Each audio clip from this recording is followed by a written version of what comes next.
हस् यहाँ सबैजनालाई दोस्रो एपिसोडमा पुनः स्वागत छ। हामीले प्रोबाबिलिटी विशेष गरी कन्डिसनल प्रोबाबिलिटीका सन्दर्भमा त्यसका कन्टेन्ट भित्र बसेर थ्योरेटिकल पार्टहरु प्लस केही न्यूमेरिकल क्याल्कुलेसनहरु पनि गर्यौं, केही काउन्टर एक्जाम्पलहरु लिएर। त्यसैको सिलसिलामा अब कन्डिसनल प्रोबाबिलिटीको बारेमा अहिलेलाई तत्काललाई त्यो टपिकलाई छोडे तापनि अब हामीले पढ्ने सम्पूर्ण कन्टेन्ट भनेको प्रोबाबिलिटी पढुन्जेलमा त्यही अगाडिकै एक्जाम्पलसँग सम्बन्धित रहेर आउने कन्डिसनल प्रोबाबिलिटीका कन्सेप्टहरुकै आधारमा हामी अगाडि बढ्ने छौं। त्यसको कन्टेन्ट खास सकिएको छैन र कन्डिसनल प्रोबाबिलिटीको वास्तविक एप्लिकेसन चाहिँ अब सुरु हुन्छ। त्यो एप्लिकेसन तर्फ हामी छौं। यहाँहरुलाई म एप्लिकेसन तर्फ लैजान चाहन्छु। त्यो मध्ये अब हामीले एउटा नयाँ खालको कन्सेप्ट छ हामीसँग, पार्टिसन अफ स्याम्पल स्पेस भन्ने। यहाँहरुलाई मैले पार्टिसन अफ स्याम्पल स्पेसमा ध्यान आकर्षण गराएँ। Partition of sample space, sample space भनेको सेटको पोइन्ट अफ भ्यूबाट भन्ने हो भने युनिभर्सल सेट भन्ने बुझ्छौं हामी। अनि पार्टिसन भनेपछि पक्कै पनि अब पार्टिसन भनेको टोटल स्याम्पल स्पेसलाई खण्ड खण्ड बनाएर डिभाइड गर्ने भन्ने अर्थमा हामी बुझ्छौं। जसरी हामीले घर बनाउँदाखेरि एउटा फ्ल्याटलाई हामी विभिन्न कोठाहरुमा पार्टिसन गर्छौं, तिनै कोठाहरु जस्तै स्याम्पल स्पेसलाई पनि एउटा फ्ल्याट सम्झेर त्यो फ्ल्याटलाई हामी विभिन्न इभेन्टहरुको कोठामा क्लासिफाई गर्छौं, डिभाइड गर्छौं। अब हाम्रो यो स्याम्पल स्पेसका कोठालाई चाहिँ इभेन्ट्स भन्छौं, इभेन्ट्सहरु भन्छौं। अब घरको पार्टिसन गरियो भने चाहिँ कोठा कोठा, रुम रुम भन्छौं। हेर्नु त कन्सेप्ट त एउटै हो नि। स्याम्पल स्पेसकै पार्टिसनको नियम लाएर कोठा बार्याको हो कि? त्यो पनि हुन सक्छ। कन्सेप्ट चाहिँ टोटल्ली एप्लाई हुन्छ। तपाईको फ्ल्याट चाहिँ स्याम्पल स्पेस हो अनि त्यहाँ भित्रका कोठाहरु चाहिँ इभेन्ट्सहरु हुन्। तपाईहरुलाई मैले यसो आफ्नो इभेन्ट्सको बारेमा यहाँ बुझ्दाखेरि त्यो घरका कोठाहरु सम्झियो भने त मैले उदाहरण अगाडि व्यवहारिक उदाहरण गरे। अब त्यो भए तापनि टर्म्स हामीले स्याम्पल स्टडी गर्छौं। त्यसमा युनिभर्सल सेट हो भने त्यसका विभिन्न डिसजोइन्ट सबसेट्सहरु निर्माण गर्न गइरहेका छौं। डिसजोइन्ट सबसेट्स भन्ने के हो भन्नु होला। डिसजोइन्ट इभेन्ट्स हो प्रोबाबिलिटीको पोइन्ट अफ भ्यूबाट। तपाईका घरका कोठाहरु पनि कोठाहरु खप्टेको हुन्छ र? हाम्रा घरका प्रत्येक कोठाहरु एउटा फ्ल्याटमा भएका 4 वटा कोठाहरु छन् भने 4 वटा कोठाहरुलाई हामीले वाल लाएर बारिरहेका हुन्छौं, तर प्रत्येक कोठाहरु डिसजोइन्ट हो नि, फरक छन् नि त। कुनै पनि कोठा ओभरल्याप त भएको छैन। पार्टिसन भन्ने बित्तिकै के हुनुपर्छ? अब डिसजोइन्ट हुनुपर्छ, इन्टरसेक्टिङ पोर्सन हुँदैन। त्यही हो पार्टिसन भने। अलग अलग हुन्छ डिसजोइन्ट सेटहरु। त्यसैले हामीले यहाँ भन्यौं S be the sample space generated by some experiment. कुनै पनि एक्सपेरिमेन्टबाट प्राप्त भएको स्याम्पल स्पेसको नाम हो यस। अब हेर्नुस्, अब पार्टिसन भने के त भन्दा the partition of the sample space यस is any collection of the events. Any collection of the events. अब जनरल पोइन्ट अफ भ्यूबाट जानु पर्यो। A1 A2 AK AK सम्म गयौं हामी। Which are mutually exclusive and exhaustive. Wow, दुईटा शब्द हेर्नुस् है। म्युचुअली एक्सक्लुसिभ पनि छ, एक्जस्टिभ पनि छ। What does it mean?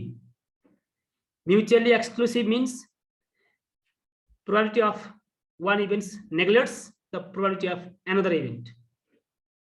Exhaustive means if we make the union of all the given events, we will get total sample space yes. That means exhaustive. यसको अर्थ यो छ। त्यसको अर्थ अहिलेसम्म धेरै कुरा बुझेका छैनौं। तपाईको एउटा ठूलो समूह स्याम्पल स्पेसलाई तपाईले फरक इभेन्ट्सहरु A1 देखि AK सम्म डिभाइड गरिदिनु भयो। अब भन्न सक्नुहुन्छ A1 is the first event of S, A2 is the second event of S, A3 is the third event of S, and AK is the kth element or general element of event of S. के वटामा divide गरियो। जसरी यहाँले कोठामा देखि यहाँ picture देखिरहनु भएको छ। त्यो माथि भनेको कुराहरुलाई हामीले यहाँ लेख्यौं। अब हेर्नुस् त, स्याम्पल स्पेस यो रेक्ट्याङ्गुलर शेप चाहिँ हाम्रो स्याम्पल स्पेस हो भने तपाईले यहाँ विभिन्न कोठामा पार्टिसन गर्नुभयो। A1 A2 A3 A4 A5 हुँदै A6 हुँदै डट कहाँसम्म जाने? A K सम्म जाने भने त्यो भने 10 वटा कोठा बनाउनु भएको छ भने A10 हुन्छ, 5 वटामै सीमित भयो भने A1 A2 A3 A4 A5 हुने भयो हैन। अनि के भन्छ म्युचुअली एक्सक्लुसिभ भन्नु छ क्या, तपाईले कुनै पनि पोइन्ट सिलेक्ट गर्दाखेरि तपाईले छानेको पोइन्ट चाहिँ A1 भन्ने इभेन्टको पर्या रहेछ भने त्यो A1 भन्नेमा पर्यो नि त, त्यसको अर्थ के हो A2 देखि AK सम्मको पर्दैन क्या, अब कन्फर्मै पर्दैन नि। अघि हामीले भनेको थियो नि एकजना मान्छे छान्दा अनइम्प्लोइडको पर्यो नि, अनइम्प्लोइडको पर्नुको मतलब के हो इम्प्लोइडको परेन नि त। इम्प्लोइड र अनइम्प्लोइड पनि एकअर्काको के हुन् म्युचुअली एक्सक्लुसिभ, सँगसँगै रहेका आउन सक्ने सम्भावना सँगै भएका तर एउटा आउँदा अर्को टोटल्ली आउनै नसक्ने इम्पोसिबिलिटी भएको, त्यसलाई हामी म्युचुअली एक्सक्लुसिभ भन्यौँ। एक्जास्टिभ भने चाहिँ के त भन्नुहुन्छ भने तपाईले A1 union A2 union A3 हुँदै हुँदै हुँदै युनियन AK गरिदिनु भयो भने यो सबै कोठाको एरिया जोडिदिनु भयो भने तपाईको टोटल स्याम्पल स्पेस आउने होइन र। त्यसको अर्थ तपाईको घरको फ्ल्याटलाई 4 वटा कोठामा पार्टिसन गर्नु भएको छ भने तपाईको फ्ल्याटको एरिया जति हो 4 वटा कोठाको एरिया पनि बराबर जोड्दा बराबर आउनुपर्छ हो। सबै इभेन्टहरु जोड्दा स्याम्पल स्पेसको टोटल भ्यालु आयो भने त्यसलाई हामी भन्छौं एक्जास्टिभ। यो हो एक्जास्टिभ। अब यसलाई म्याथमेटिकल वेमा जाउँ न हामी। म्याथमेटिकल वेमा त जानै पर्ने हुन्छ। अहिलेसम्म त लिङ्गुअल फर्ममा मात्रै हामीले ल्याङ्ग्वेजका फर्ममा मात्रै अलिकति डिस्क्राइब गर्यौं। अब हेर्नुस्, if A1 A2 AK are mutually exclusive partitions of sample space यस then it satisfies the following condition. यसले सेटिस्फाई गर्नै पर्ने कन्डिसन के त भन्दा AI intersection AJ is equal to 5 हुनुपर्छ, जहाँ I not equal to J हुनुपर्छ। अब I र J त्यहाँ इन्ट्रोड्युस गराएको छ। अब I र J राख्दाखेरि अलिकति यहाँहरु कन्फ्युजनमा हुन सक्नुहुन्छ। I र J भने त A1 देखि AK सम्मको मध्ये कुनै एउटा हो, AJ भने पनि A1 देखि AK सम्मको कुनै एउटा हो। अब त्यसको अर्थ के त, कुनै पनि दुईवटा इभेन्टलाई तपाईले इन्टरसेक्सन गर्दिनुस् त, A1 र A2 को मा साझा पाउनुहुन्छ, सेटै फरक छ, डिसजोइन्ट छ, इन्टरसेक्टिङ छैन।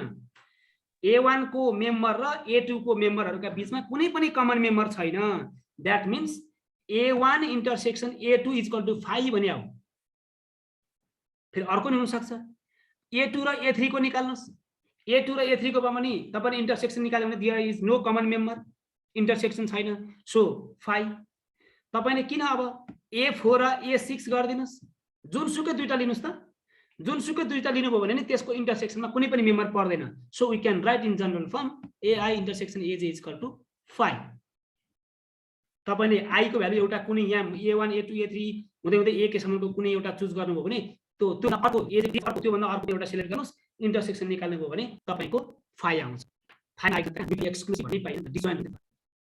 अनि अर्को कुरा दोस्रोमा के भन्छ, A1 देखि A2 AK सबैलाई युनियन गर्नुभयो। युनियन भनेको तपाईले जोडिदिनु भयो के, जोडिदिनु भयो, सबैको मेम्बरलाई एकै ठाउँमा राखिदिनु भयो भने स्याम्पल स्पेसमा जतिवटा मेम्बर A1 A2 सबैको टोटल रेक्टेंगुलर मेम्बर परेन र।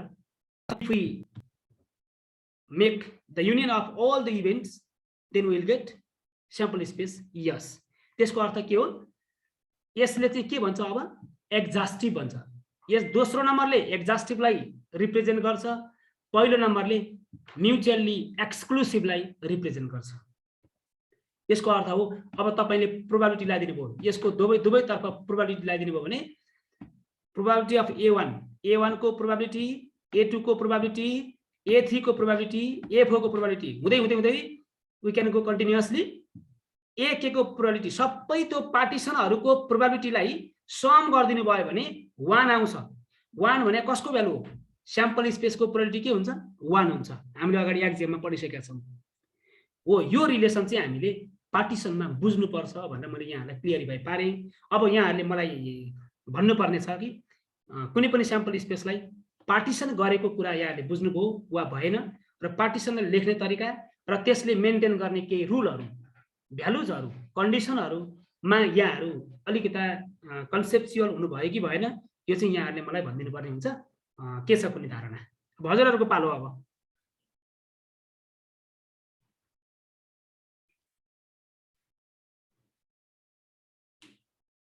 को बोल्ने भनेर कन्फ्युजनमा भन्नु भएको होला। जो फर्स्ट बोल्छ ऊ अगाडि बढिहाल्छ।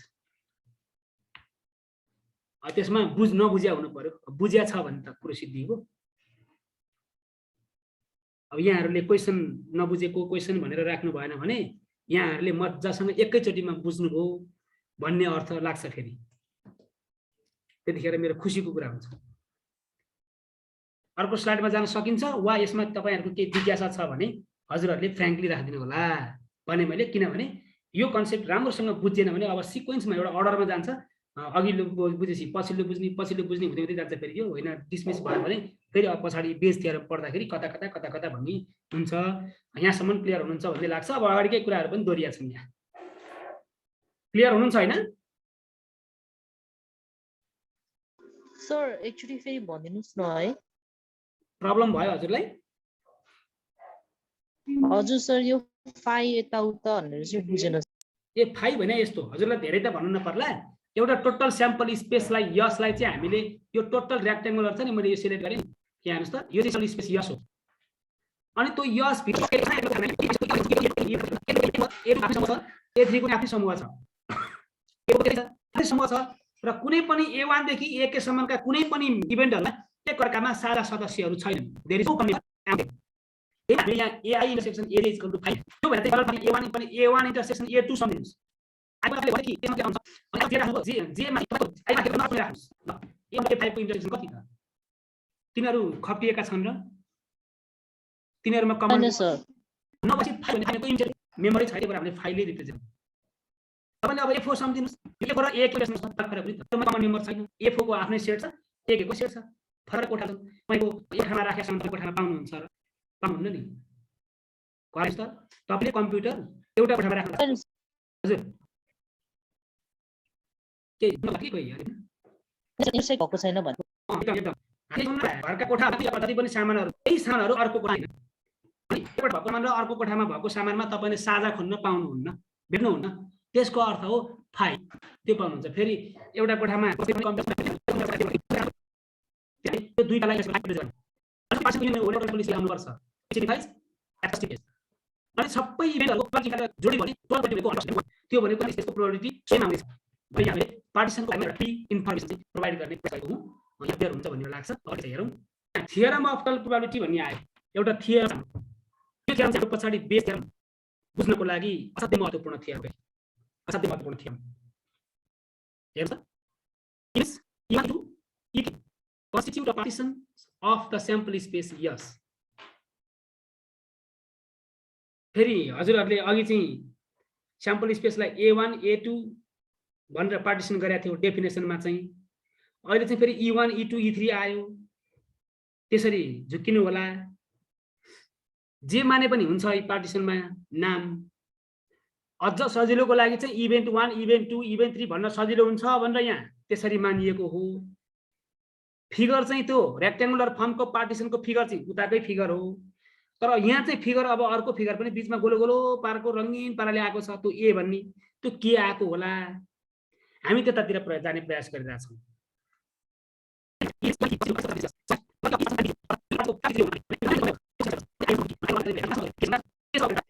यहाँ डेली इभेन्ट ए छ। अब तपाईलाई अर्को इभेन्ट यहाँ यो बटको ए भन्ने यहाँ छ। त्यसले सबै पार्टिसनहरुलाई कल गरेको छ। कल गरेको छ वा E1 छ। E1 को इन्टरसेक्सन यो ब्याक छ। E1 र A इन्टरसेक्सन ब्याक छ। E1 र E2 को इन्टरसेक्सन साथै पनि पाउनुहुन्छ। E2 र A को इन्टरसेक्सन तपाईले बी जोन पाउनुहुन्छ। त्यसैले E3 र A को इन्टरसेक्सन यो जोन पाउनुहुन्छ। E4 र A को इन्टरसेक्सन यो पाउनुहुन्छ। त्यसैले तपाईले प्रत्येक पार्टिसनसँग A को इन्टरसेक्सन सजिलैसँग देख्नुहुन्छ। भने what is the probability of a new event A with respect to the given events E1 E2 E3 E4 and T? यही थियो हामी यो माथि लाइनमा एड गरिदिन्छौँ। त्यसको अर्थ हो we are trying to calculate probability of the event in terms of the events E1 E2 E4 and T। यसरी निकाल्नु पर्छ। कसरी भन्दा probability of E1 E1 खास मान्ने त्यो मानेको given event भन्ने पनि A को A कहिले A को तर बेसमा डिफरेन्स कस्तो भन्दा E1 E2 हुँदै इक्वेसन चाहिँ यो हुन्छ। किनकि तिनीहरुमा कुनै पनि लेख्नु पर्छ। अब त्यसलाई E1 भनेपछि E3 अथवा कुनै एउटा E र B A स्ल्याश B यो सब तपाईले यही चाहिँ यो फोटो गरिदिनु पर्छ। यो सर सर ई साइज सर बुझ्या जस्तै भन्नु चाहिँ हो र पढ्दा भइहाल्छ तर बुझिन्छ ट्राई गर्नुस् हामीले के पनि गरेका छैन हामीले पार्टिसनलाई क्लियरली मेन्सन गरेर डिफाइन गर्यौं त्यसका प्रोपर्टीहरु के होल्ड गर्छ भन्ने पनि हामीले स्टडी गर्यौं अनि तपाईले त्यो सबै गिवन पार्टिसन्स U1 सबै कभर गरेर एउटा कुनै र्यान्डम ए लाई हामीले त्यहाँ जेनेरेट गर्यौं हाम्रो मेन टास्क हो तर के रेन्जमा E1 E3 EK को रिफरेन्स त्यसले त्यसको इक्वेसन हामीले यसरी P के probability of A in terms of probability of A with respect to double events E1 E2 and so on त्यसको अर्थ के हुन्छ तपाईले लेख्नु पर्छ तपाईले एक प्रोबेबिलिटी खोजिरहेको भएको छ है त्यसको अर्थ तपाईले यो प्रोबेबिलिटी निकाल्ने प्रोबेबिलिटी यो एक प्रोबेबिलिटी हो हेर्नुस् है ब्ल्याक रेन्जको प्रोबेबिलिटी प्लस ग्रीन जोनको प्रोबेबिलिटी प्लस के हो त्यो पिङ्क जोनको प्रोबेबिलिटी अर्को आयो ब्राउन जोनको प्रोबेबिलिटी येलो त्यो अर्को आयो फेरि आयो है पछि विभिन्न कलरहरुको छुट्टा छुट्टै प्रोबेबिलिटी कसो भनेको त्यो ए को प्रोबेबिलिटी हो अब ब्ल्याक जोनको प्रोबेबिलिटी के हो यो के सेक्सन ए र E1 को सेक्सन हो नि त इंटरसेक्शन हो ए र E1 को इंटरसेक्शन कसरी निकाल्नु भन्दा के भने प्रोबेबिलिटी अफ E1 को हामीले पुरै अनि गर्न ए को टीमा गर्ने यसो हो तपाईले त्यो ब्ल्याक जोन छ नि यो प्रोबेबिलिटी चाहियो ब्ल्याक त्यसैले को सेक्सन जोनको लागि सेक्सन सिग्नु त्यो खाना सबै सेन्टरमा छ यो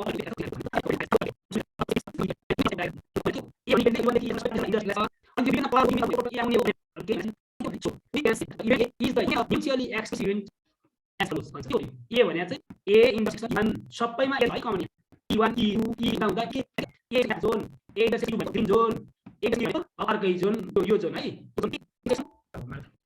इंटरसेक्शन यो सबै तब के आउनु पर्दैन E1 E जोनको इंटरसेक्शन हो नि त्यो त मान्न सक्छौं हामी अब तपाईले बेस लेखा पक्कै बुझ्नु के छ भन्नुस् है यो यहाँ बुझ्नु राम्रो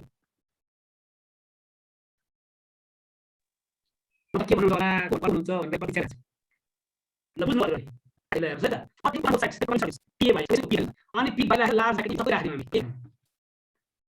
अब पी र बी भएन अब तपाईँ छ युनियन हुन्छ यो अर्को त्यसमा probability of E1 A plus probability of E2 ए यो सेकेन्ड हो प्लस अनि प्रोबेबिलिटी अफ U नभए यहाँ कन्डिसन पनि probability of E1 intersection A हो त्यो बस म गर्छु यहाँ कहाँ छ इंटरसेक्शन को ल अब इंटरसेक्शन बी भने पीबी टाइम पी बाइ यो के छ यति भयो अनि यो चाहिँ प्रोबेबिलिटी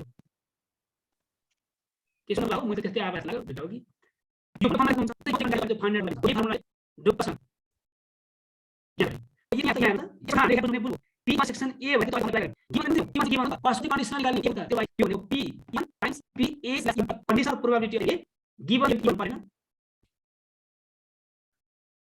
हैन र त्यसैले यसमा मैले भन्नु त्यसैले यसमा पनि यहाँ छैन यहाँ सबै नअर्डिनरी इक्वल बिटवाल नभए लास्ट के पी भनेपछि यसैलाई हाइलाइट गर्न सक्छ यो भयो तपाईको कुनै पनि र्यान्डम इभेन्टले एक्जाम्पल स्पेसका पार्टिसनहरुलाई इन्टरसेक्ट गरेको छ भने we can easily calculate the probability of random event A in terms of given events E1 E2 E3 भनेको चाहिँ त्यसरी हुन्छ वास्तविक परिमिति एउटा समासनको क्वेशन चाहिँ तपाईँ एकैबाट आउँछ त नआउनलाई फेरि गाह्रो भन्नुभयो एकजनाले गाह्रो महसुस गर्नु होला कहाँ गाह्रो हुन्छ यत्र थियो तपाईलाई हामीले पनि तलाउने कति सजिलो है तर सिक्नु अगाडि भयो कन्सेप्टलाई हामीले कति गर्यौं भने गाउँ चाहिँ अवश्य हुने भयो यहाँहरुलाई चाहिँ निकाल्नु गाह्रोमा गाह्रो सारोमा सारो हैन सजिलो गरिन्छ अब यो थ्योरम अफ प्रोबेबिलिटी र यसमा जति कुरा गर्यौं यसलाई कतै यसलाई इनम सब्लिटीको कसरी गर्न सकिन्छ भने त्यसलाई थ्योरम अफ प्रोबेबिलिटी भनेर यसरी प्रुभ गर्न सक्छौं अब हजुरहरुको जिज्ञासा के छ भने म त सुन्न तयार छु के हुन्छ हजुरहरु भन्नुस् त